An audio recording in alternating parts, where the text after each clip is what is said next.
Bismillahirrahmanirrahim. Assalamualaikum warahmatullahi wabarakatuh. Innal hamdalillah nahmaduhu wa nasta'inuhu wa nastaghfiruh wa nu'minu bihi wa natawakkalu alaihi wa na'udzu billahi min syururi anfusina wa min sayyiati a'malina. May yahdihillahu fala mudilla lahu wa may yudlilhu fala hadiya lahu. Asyhadu an la ilaha illallah wahdahu la syarika lahu wa asyhadu anna sayyidana wa maulana Muhammadan abduhu wa rasuluh. Allahumma salli wa sallim wa barik alaihi wa ala alihi wa ashabihi wa tabi'ina lahum bi ihsanin ila yaumiddin, amma ba'd. Qala Allah ta'ala fi kitabihil karim ba'da a'udzu billahi minasy syaithanir rajim.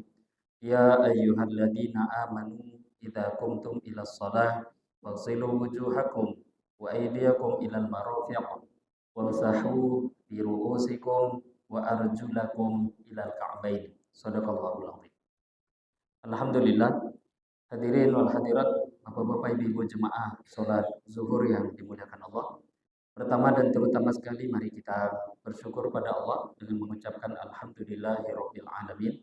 Bersolawat pada Nabi sallallahu alaihi wasallam dengan mengucapkan Allahumma sholli ala sayyidina Muhammad wa ala ali sayyidina Muhammad.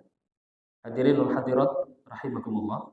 Sunnah wudu, sunnah itu dengan definisi fikih diamalkan dapat pahala, ditinggalkan tidak berdosa. Tak berdosa tapi rugi. Nah, jadi jangan kita terbiasa menggunakan definisi yang keliru. Apa itu keliru? Keliru ini sebahagian orang mendefinisikan sunnah itu dikerjakan berpahala, ditinggalkan tidak apa-apa. Ini definisi tak ada yang memakai di kalangan ulama. Tak ada yang mengatakan tidak apa-apa. Yang betul itu tidak berdosa. Kalau nggak berdosa betul. Kalau tidak apa-apa meremehkan nanti. Akan ada kesan ihtiqor, menyepelekan sunnah. Tidak apa-apa. Dan akhirnya menyepelekan. Tapi tidak berdosa, betul memang. Kalau dia misalkan meninggalkan sunnah, tak berdosa. Tapi kalau apa-apa, ya pasti ada apa-apanya. Mengamalkan sunnah itu pahalanya besar. Kecintaan Allah dia dapatkan. Lah kalau dia tinggalkan, pahala besar dia tidak dapat. Ya bukan nggak apa-apa, rugi besar, cuma tak berdosa. Maka ini definisi sunnah yang mesti kita pahami sehingga terdorong mengamalkan sunnah. Nah di antara sunnah wudu itu banyak Bapak Ibu. Terjadi ikhtilaf bahkan dalam mazhab Syafi'i sendiri. Bahkan ada ulama yang mendetailkan gak kurang 70 sunnah di dalam wudu. Banyak, tapi nanti kita bahas satu persatu secukupnya waktu dan dilanjutkan di 2 pekan ke depan. Yang pertama, sunnah sebelum membasuh wajah. Nah, wajah itu kan anggota fardu pertama. Anggota fardu pertama wajah. Niat itu kan bukan anggota. Dia fardu tapi bukan anggota. Sebelum membasuh wajah, ada beberapa sunnah, yaitu diantaranya at-talaffuz bi niyyati sunanil wudu, yaitu melafadzkan sunnah wudu. Jadi melafadzkan niat ini dipermasalahkan oleh kawan-kawan salafi, tapi dalilnya ada. Mereka akan mengatakan kalau ada dalil kami terima. Ya dalilnya jelas banyak. Dalam bab wudu nggak ada, tapi bab lain kan ada. Bab puasa ada, bab haji ada, bab umroh ada. Namanya ibadah dikiaskan, apa salahnya? Dalam puasa Nabi pernah melafadzkan, ya sudah hari ini saya puasa. Kata Nabi ketika pulang bertanya ada makanan tidak jam 9 pagi. Kata Sayyidah Aisyah tidak ada. Ya sudah, idzan ana shaim. Saya puasa saja hari ini. Itu namanya lafadz. Maka melafadzkan niat tidak wajib, tapi sunnah. Dalam fardu sunnah dilafadzkan, dalam bab sunnahnya wudu juga. Nah, jadi dalam sunnahnya wudu niatkan juga, minimal tentu dalam hati. Posisi asli niat dalam hati, dilafadzkan itu hukumnya mustahab, dianjurkan. Sangat-sangat dianjurkan. Liyusa idan lisan al-qalba. Tujuannya lisan ingin membantu hati. Itu hal biasa Bapak Ibu. Kadang kita mau sholat zuhur, asar, ketiduran, jam 2 baru terbangun. Wah, zuhur asar ya. Nah, itu kan membantu hati. Zuhur asar itu namanya lafad. Oh asar, oh zuhur. Nah itu lafad namanya. Boleh enggak? Bukan boleh lagi, dianjurkan kalau memang tujuannya membantu hati supaya fokus. Maka melafatkan sunnah-sunnah wudhu mau dilafatkan, maka sunnah. Nah, di antaranya nanti contoh sunnah yang setelahnya. Jadi ada sunnah-sunnah nanti ke depan. Saya niat sunnah mengamalkan sunnah wudhu basuh tangan. Itu diniatkan dan dilafatkan, dianjurkan. Sunnah di antaranya lagi at-tasmiyah wa ta'awudz. Sunnah dalam wudhu adalah tasmiyah, menyebut nama Allah dengan mengucapkan minimal bismillah. Jadi bismillah itu tasmiyah minimal. Tasmiyah paling sedikit. Bismillah. Ingin sempurna, bismillahirrahmanirrahim baru wudhu. Tapi dengan bismillah sudah dapat minimal sunnah. Sempurnanya dia baca, dapat pahala, sempurnanya sunnah. Nah, ini pembahasan ini kadang jadi masalah, padahal tidaklah ini menjadi masalah besar. Di beberapa kajian kawan-kawan salafi juga begitu. Ada lafaz dalam makan, Nabi mengatakan, ya gulam, sammillah. Wahai anak kecil, bacalah nama Allah. Dalam riwayat lain, kul bismillah. Bacalah bismillah. Nah ini kawan salafi kaku, Bapak. Dia katakan, dan ini banyak nih, tengok di YouTube. Jadi baca bismillah saja sunnah. Kalau dibaca bismillahirrahmanirrahim tidak sunnah. Kan bingung ini orang. Bismillah itu minimal tasbihah. Iya dapat sunnah betul. Tapi ngelarang bismillahirrahmanirrahim ini yang jadi masalah. Lafaz itu ada dalam Al-Quran. Dan itu memang bismillah paling sempurna. Bismillahirrahmanirrahim. Kalau diamalkan, pahala lebih besar daripada hanya meringkas bismillah walaupun itu sudah mengamalkan sunnah. Jadi berwudu baca bismillah ini sunnah dalam mazhab Imam Syafi'i. Sedikit wawasan tapi bukan untuk membuat bingung Bapak Ibu. Menurut Imam Ahmad bin Hanbal, beliau keras dalam bab ini. Baca bismillah menurut Imam Ahmad itu wajib. Jadi kalau bab rukun atau fardunya wudu, bismillah ini dimasukkan Imam Ahmad dalam bab fardunya wudhu. Karena beliau berpegang dengan satu dalil, la sholata liman la wudu alahu. Tidak sah solatnya orang yang tidak berwudu. Lanjutan hadis, wala wudu'a liman lam yadhkurismallahi alaih. Tidak ada juga wudu bagi orang yang tidak menyebut nama Allah, minimal bismillah. Kata Imam Ahmad, tidak ada wudu nih bagi orang yang tidak baca bismillah. Kata beliau wajib. Lah Imam Syafi'i mengatakan tidak. Dalil banyak. Apalagi dalam ayat Quran yang tadi kita baca, tak disebut itu bacaan bismillah. Maka berarti maknanya la wudu'a, tidak ada wudu. Ini lam. Lam itu artinya nafi atau tidak. Tidak di sini lam nafi kamaliyah. Menafikan sempurna. Wudunya sah tapi tak sempurna. Apa Imam Syafi'i buat dalil?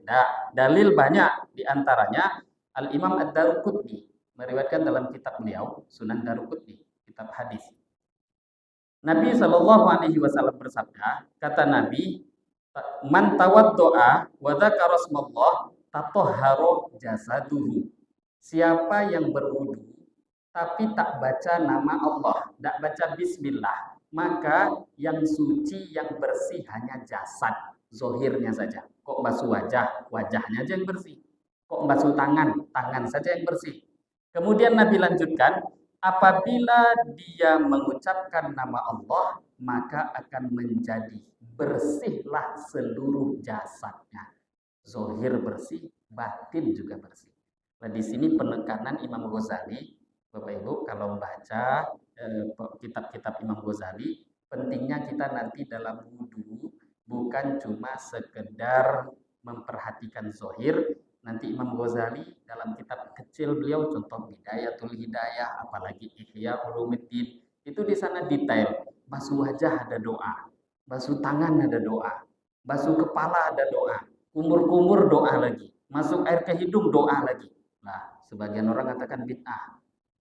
Orang yang tak paham dengan ikhtilaf langsung membid'ahkan. Padahal enggak. Tujuannya tadi, ketika wudu jangan cuma wajah yang bersih.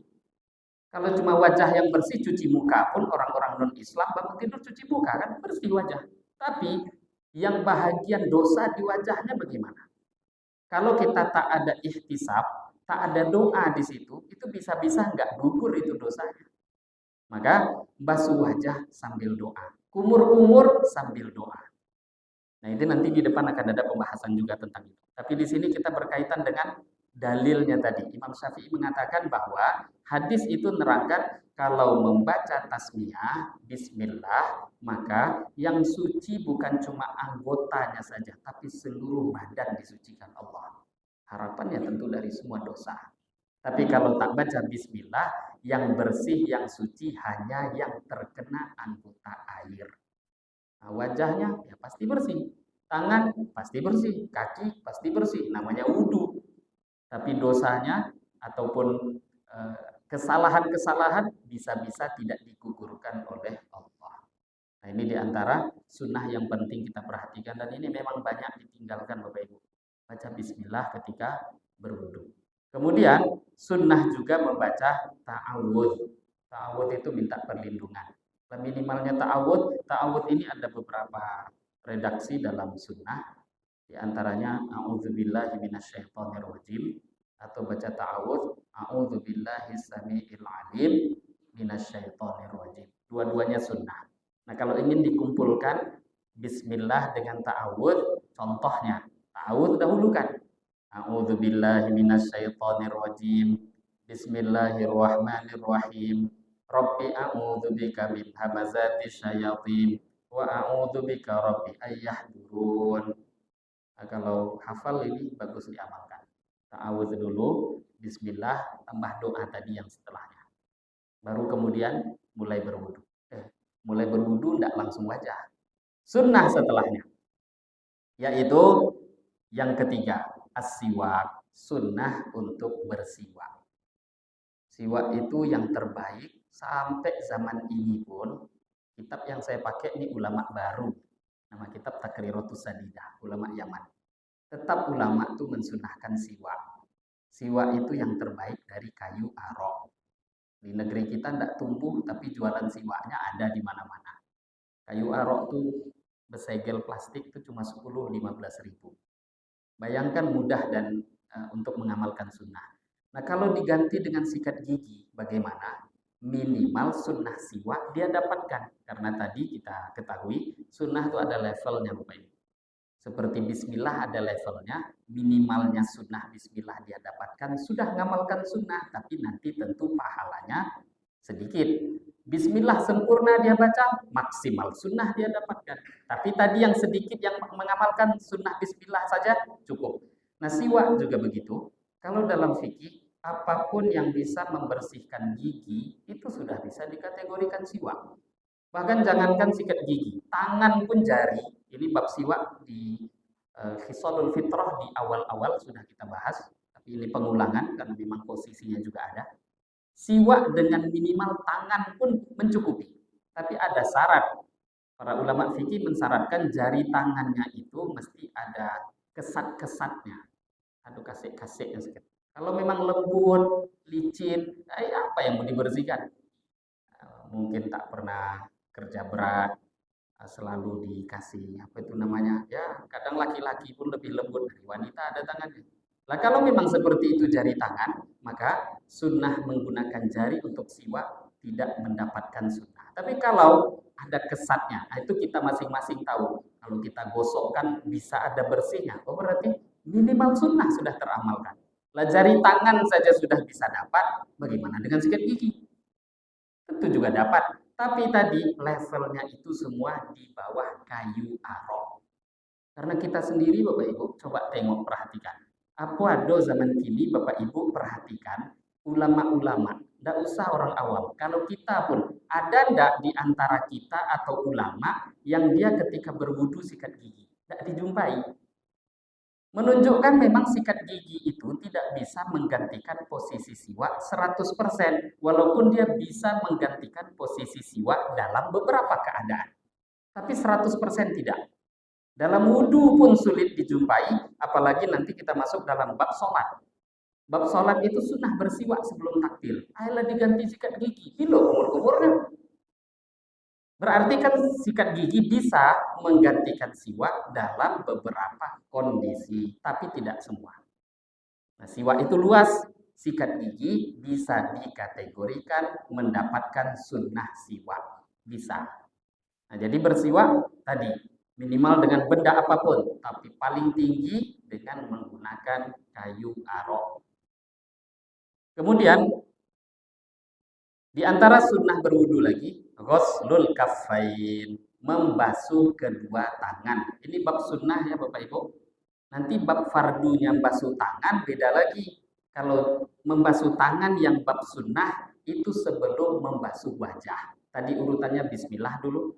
Ta'awud, bismillah, kemudian tadi bersiwak. Setelah siwak, basuh tangan. Tangan yang dimaksud sunnah membasuh kedua tangan sampai siku. Karena kita kan mau membasuh wajah. Jangan basuh wajah, tangannya barang. Tidak jadi itu.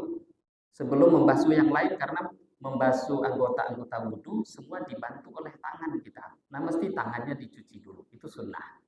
Sampai pergelangan tangan. Dan ini ada doa juga yang mungkin kita bahas sedikit mengenai bacaan-bacaan doa di anggota-anggota wudhu. Entah tadi misalkan basuh tangan ada doa, nanti ketika basuh wajah ada doa, terjadi ikhtilaf di kalangan para ulama. Tidak usah bahas 4 mazhab, mazhab Syafi'i saja ikhtilaf. Menurut Imam Ghazali dan Al-Imam Al-Adhra'i, Imam Adhra'i ini ulama besar, ulama salaf nih. Beliau mengatakan bahwa di posisi-posisi membasuh anggota wudhu itu beberapa riwayat memang menerangkan ada doa yang ma'thur walaupun tak semua. Tapi karena ada doa ma'thur di beberapa anggota wudhu, maka boleh saja berdoa di anggota-anggota lainnya. Bahkan mereka bukan hanya mengatakan boleh, tapi dianjurkan, mustahab, hampir sunnah. Nah, ini dikatakan oleh Al-Imam Al-Adhra'i, Al-Imam Ar-Rafi'i, dan begitu juga Imam Ghazali. Sebahagian ulama mazhab Syafi'i diantaranya Imam Nawawi mengatakan tidak sunnah. Nah, ini berarti ikhtilaf. Kaidah ikhtilaf ada, silahkan amalkan dan jangan salahkan orang yang mengamalkan. Kalaupun tak mau mengamalkan, ya beri peluang orang-orang mengamalkan yang memang mau, karena memang para ulama sebahagian menganjurkannya. Nah, ini nanti saya dalam kitab ini itu mengambil pendapat lebih mendahulukan ulama yang mengatakan sunnah. Nah, di antaranya tadi ketika membasuh tangan, kalau ingin mengamalkan doa, dan doa itu pun doa yang baik semua, sebahagian juga diambil dari Quran. Yaitu ketika basuh tangan baca doa, Allahumma inni as'alukal yumna wal barakah wa a'udzubika minasyu'mi wal halakah. Ketika basuh tangan yang basuh tangan sunnah ya, nanti basuh tangan fardu ada doa sendiri. Ya Allah, aku meminta kepada Engkau al-yumna wal barakah, keberuntungan dan keberkahan. Wa a'udzubika minasyu'mi wal halakah. Aku minta perlindungan kepada Engkau daripada asyu'um, sial, wal halakah, dan kehancuran. Ini diantara sunnah-sunnah di dalam berwudu sebelum kita membasuh wajah. Ada lagi sunnah setelahnya, yaitu sunnah yang kelima, dan ini agak panjang, yaitu sunnah berkumur-kumur yang dibahasa Arabkan dengan matmadah, dan sunnah setelahnya istinsyak, memasukkan air ke hidung, dan setelahnya ada namanya istinthar, mengeluarkan air ke hidung. Ini agak panjang, insya Allah panjang umur kita bahas di kajian setelahnya. Nah, ini mungkin yang bisa kita bahas pada siang hari ini, beberapa sunnah-sunnah wudhu yang penting kita untuk perhatikan dan kita amalkan. Ini mungkin yang bisa disampaikan pada siang hari ini di waktu yang singkat. Semoga pembahasan yang kita bahas ini berfaedah, kita niat amal dan sampaikan pentingnya agama ini juga pada orang lain. Sebelum ditutup, ada yang diskusi tanya jawab? Kalau tidak ada, Kita tutup doa kafarah majelis. Demikian, mungkin lebih kurangnya mohon maaf. Kita tutup dengan doa kafarah majelis. Subhanakallahumma wa bihamdika asyhadu an la ilaha illa anta astaghfiruka wa atubu ilaik. Wabillahi taufiq wal hidayah. Wassalamualaikum warahmatullahi